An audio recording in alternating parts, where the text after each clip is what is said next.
Hey guys, welcome on back to the Anchorage where on some days I'm awesome. A lot of the days I'm really kind of not, but I persevere and we just keep on trucking, rolling, so on and so forth. Do your thing there.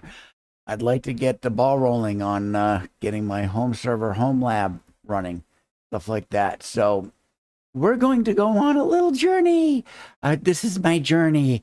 Oh, so yeah, we're going to get going on that.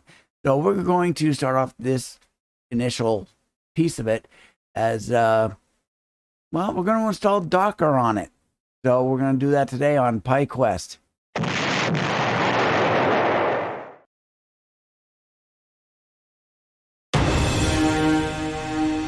All right, well, welcome on back, and I hope everyone's having a wonderful, good day today. As you can see from over there, it's really sunny out. So I've got my blinds shut for it and everything to try to bring the light level down a little bit comfortably enough to film. So, yeah. So, anyways, so I want to get the ball rolling on getting a home lab slash home server thing kind of running. And the perfect candidate to do that where it's not on my main system, Solaria, and it's not on this machine, Odin, and it's actually running from a Raspberry Pi 5, and it was actually donated to the channel by Mythos out on the Switch. Sorry about that. But it was donated by Mythos out on from the Switch to Linux group that I'm part of, and he's like, "Hey, I'm donating this for your channel, so thank you very much. I'm very appreciative of it. That right there was the biggest hurdle that I needed to cross because the rest of it I could do myself, and I've got it all. So we're just going to do a brief little not recovery. Hello. I'm just gonna cover it over again real quick before we get on to the good part. So why don't we jump in and take a look at this thing? All right, so here we have the Raspberry Pi 5 that you've seen in previous videos, and I'm going to turn this off to the side here. The Raspberry Pi is actually this section right here. See this heat sink right here? Hey, sorry for the focus, it keeps going in and out. But that section is the actual Pi itself. That's just the heat sink on top of it. It's about the size of a credit card, debit card, and it fits right in there. And then surrounding the front and the top area back here, all the way back there and down to here, is a little add-on card board type thing that just kind of snaps on using the power port and the HDMI ports to latch onto, because it actually provides additional ports in the back. You can see them on the far left there. Those are regular HDMI ports and the power port up top. And then, of course, we've got the solid state drive is a PCIe Gen 3/4, and that is where all the data is and where I'm actually running it from. Yeah, there's an SD card down at the bottom. If you look right down in this section right here, got an SD card reader. I've got one in there, but I went in and I said, "Hey, don't boot from there. Boot from the SSD." So the Raspberry Pi is a Raspberry Pi 5, 8 GB. See if I can get this to come back a little bit so it doesn't focus all the time.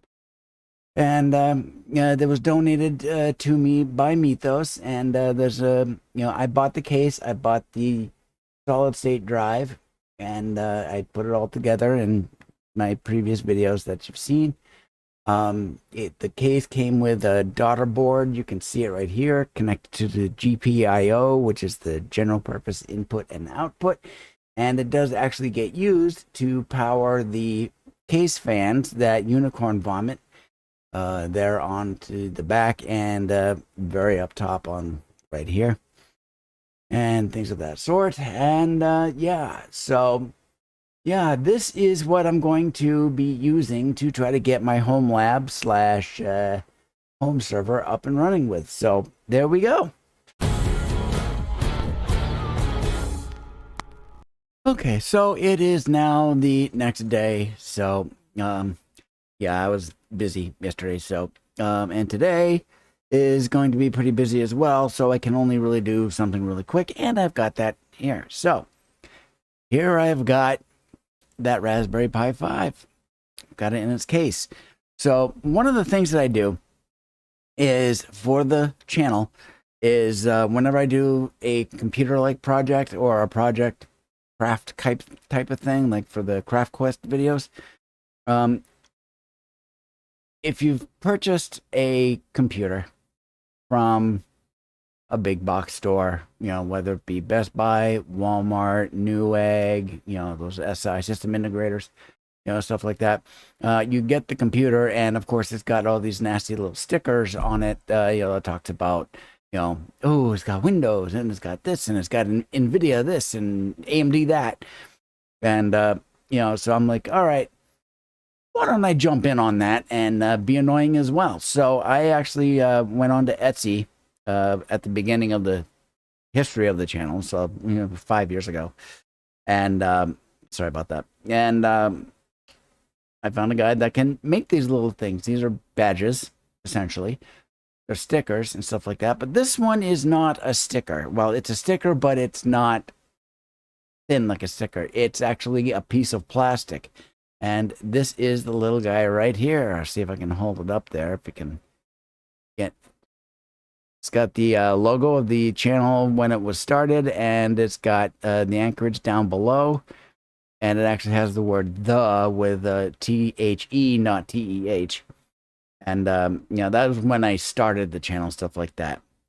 Yeah, it's not, it's out of date and stuff like that, but it's still a valid badge and stuff like that. So I'm going to stick this onto here. So let's do that.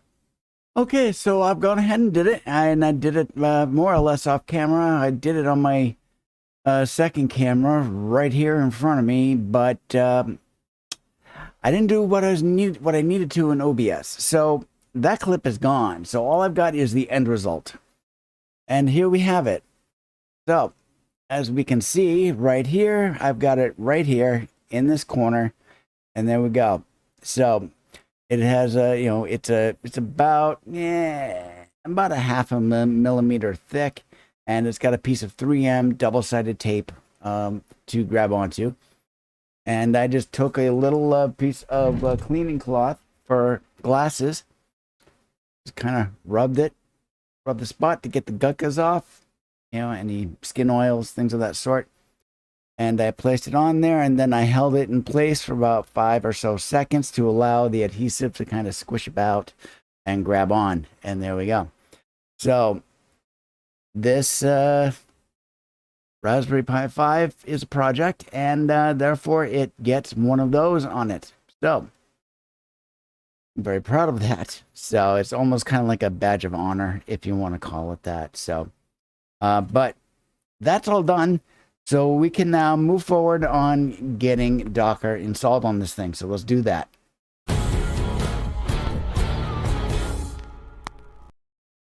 Okay, what I've done here is I've come into the Raspberry Pi CJ, and what I've done is I'm accessing it using PuTTY on Windows. Unfortunately, Windows, because this is being recorded on Windows, but use the SSH client called PuTTY. So that's spelled P-U-T-T-Y. So you can't see it, but I can see it. So P-U-T-T-Y, and no, I didn't pass gas, and no, I'm not getting silly putty or anything like that. So the first thing that we need to do is update the packages inside of CJ. So we're going to do a sudo apt update. And of course, all the packages are up to date. Well, that's okay. Well, just because the steps actually tell me, I am going to do the next step, which is sudo apt upgrade -y. So the sudo apt upgrade kicks off the upgrade script of sorts. It actually tells it to upgrade any packages that need to be updated. And if there are any, it will actually ask you, do you want to install them or not? And then the -y is actually just a little flag that basically takes care of that answer before you even start it. So basically I'm saying upgrade everything and go ahead and do it. And there we go. There's nothing to upgrade. Alrighty. And the next part is actually installing Docker. So we can do that with a bash script. If we do that, do this curl -s capital S capital L space https:// get.docker.com space pipe space sh. And you use the shell script. So there we go. I am going to hit enter. And there we go. So that has now been installed. Docker is now inside of CJ. Oh boy, what am I going to do next? All right, so let's take a look here. I'm just going to read real quick what it actually says in the tutorial that I'm actually referring to for this. It's from /raspberry-pi-docker and / if you wish to use that last /. You don't necessarily need to, but I am going to just read a little bit of it here. And for setting up your user for Docker, that's the next part we got to do. We have to set up our user just to make it a little bit easier when using Docker. So it says, and I quote, "We need to make a slight adjustment to our user account before we can use Docker without any issues. To make your experience of using Docker on your Raspberry Pi a bit simpler, there was one little adjustment that we will need to make." So that adjustment is actually going to be that one right there. Sudo usermod ag docker user. So basically what we're doing is we're modifying the current user, which is CJ, or Pi, actually, but in either case, the current user, which is Pi, to be not necessarily an owner, but we're actually going to be adding the current user to the Docker group by using the user mod command. That's what the tutorial says. And by using $user, we are inserting the environment variables that stores the current user's name.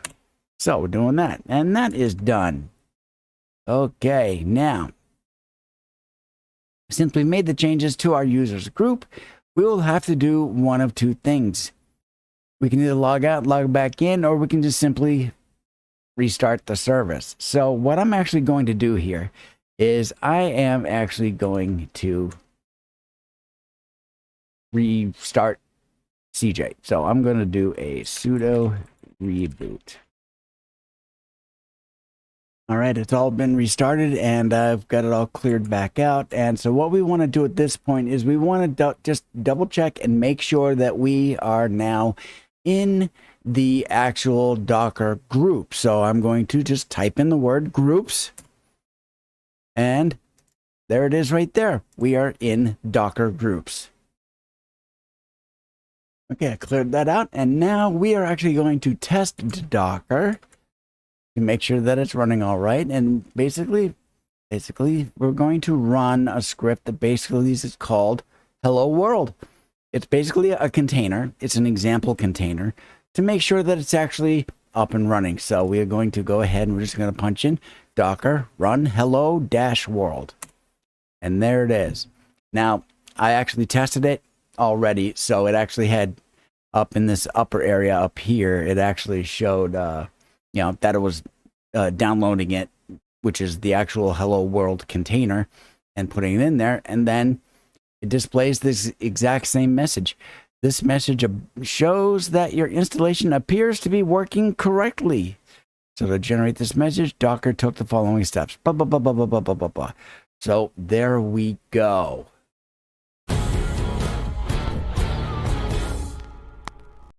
All right, so there we go. We have installed Docker on a Raspberry Pi 5. I'm pretty excited. So what did we just do? Well, I get to use this for the first time. I've had this for 5+ years. It used to belong to a relative, but they left it here when they moved out. And it's got a bunch of scribblies on the back. So, but in either sense, I get to use it here. So what did we just do? Well, I'll demonstrate using this. This is the computer, okay? What is inside the computer? All right. Well, I'm going to use red here. And I am going to just punch in an O and an S. So, OS. So your OS is in here. Okay, so that means your computer has to run with an operating system such as Linux Mint. linuxmint.com. So there we go. So it can also apply to Windows, FreeBSD, or whatever, you know. I use Linux Mint primarily, so therefore, but in any computer, you got a computer, you've got an operating system, so there you go. Inside of that computer, you have software. So we like to call it packages in the Linux world, but they're programs, apps, packages, things of that sort. I'm just going to use the word apps to represent all of those. So with that, we've got app. So inside the computer, we have apps. So there we go. And on a typical basis, it kind of looks like this. Now, from this point, it might get, you know, I think I'm in the actual realm of it. So I'll describe it as best that I can. So what we did is we installed Docker. So what does Docker do? Okay, so got your OS, stuff like that. So when you install Docker, what you're installing is, so basically, very basic like that. We just installed Docker by itself. Boom, like that. And inside of there, we can install apps. Like that. So basically, we installed apps inside of Docker. So basically what that does is Docker is its own little area inside of the computer, separating itself from everything else. So in other words, you know, that would be something, let's say, it's to segregate it away from the other area. Like so. So basically, we've got apps out, you know, with the OS, stuff like that. And then Docker puts apps inside of a Docker. Basically, it's a separate environment inside of that. Okay? So now there is another application that I'm going to describe in a second. However, by installing apps into Docker, those apps or programs or packages and things of that sort don't intermingle with what's outside because it's segregated away in its own little box. You see. So there is something else out there that Mythos was telling me about. It's called Portainer, which I happen to like a lot. Correct me if I'm wrong, but I think it's like this. So, and I'm sure Mythos will definitely tell me, so feel free to. So basically, you got Docker to segregate out into one own area of itself. So then we have inside of Docker. Now, what's Portainer? Well, how it was showed to me is we could have stacks. Now, what's a stack? Basically, those are stacks. And I'm going to signify those. Not with that. I'll do it with the green. Why not? So basically, Portainer can do stacks. Well, what are stacks? Well, let's draw that out. Stacks kind of sort of look like this, or you can imagine it like so.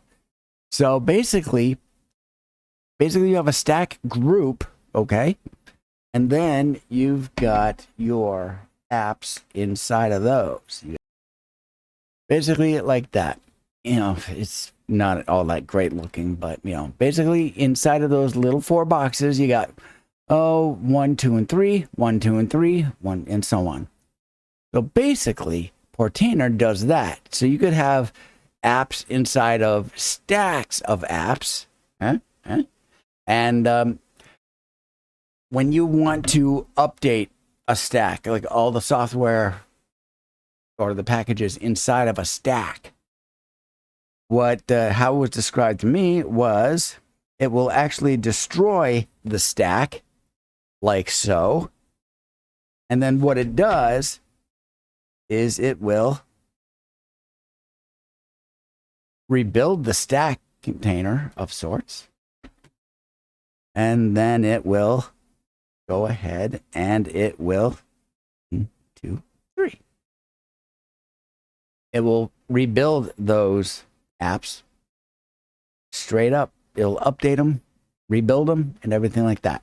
So, but what about all the data? What about all the data? Well, when you've got it, when you set up the stacks and stuff like that, you know, you basically, I don't know if you have to do it or if it does it on its own, but basically this is where persistence comes into play.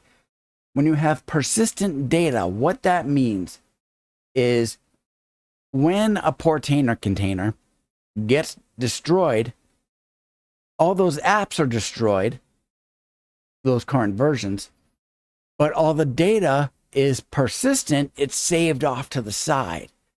It's put off to the side for the moment. And then it reconstructs it, updates those packages, rebuilds them, gets them all set up, and then it goes, okay, now let's bring the data back over, or let's reconnect to the persistent data. And what do you know? You've got an updated package, program, what have you, app, and all of your data is there ready to go and be used, referred to, however, whatnot, stuff like that. So what I've discovered was when he described it to me, was like, you know, that's actually really interesting because I could have a switch to Linux stack and I could have a stack for the Anchorage. So I could effectively take everything from what I do for the channel and stuff like that and house it inside of CJ. I am so tempted on that. I think I might want to do that. So I got to use this. That's pretty cool. So let's clean all that off because I am done drawing and talking really, you know, spelling really badly on there or what have you. So yeah, so I think that's basically what I've got going on with that. That's my basic understanding of it. So there we go. So, and that is this video. So there we go. So thank you very much for coming along. Skál, and we'll talk to you in the future. Have a good one.